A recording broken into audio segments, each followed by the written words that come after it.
ایک اللہ کے ولی نے اللہ سے دعا کی کہ یا اللہ میں اس وقت کے سب سے بڑے گناہگار کو دیکھنا چاہتا ہوں اور یہ جاننا چاہتا ہوں کہ تیرے نزدیک اس وقت سب سے بڑا گناہگار کون ہے۔ اللہ کے اس ولی کو خواب میں بشارت ہوئی اور اس شخص کے بارے میں بتا دیا گیا۔ جب وہ اللہ کے نبی اس شخص کے پاس پہنچے تو دیکھا وہ شخص ہر طرح کے گناہ کرتا ہے، وہ چوری بھی کرتا ہے، وہ بدکاری بھی کرتا ہے، وہ شراب بھی پیتا ہے، لگ بھگ ایسا کوئی گناہ نہیں جو اس نے نہ کیا ہو۔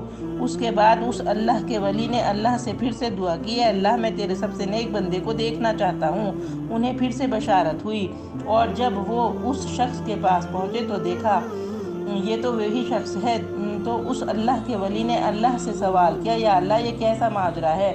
تو انہیں بتایا گیا کہ جب اس کی بیوی سے اس کی لڑائی ہوئی اور لڑائی کے دوران اس نے کہا کہ میں تو گناہگار ہوں لیکن اللہ کی رحمت بہت بڑی ہے، وہ مجھے معاف کر دے گا۔ اس بات پر اللہ نے اس کے سارے گناہ بخش دیے اور وہ اللہ کا محبوب بندہ ہو گیا۔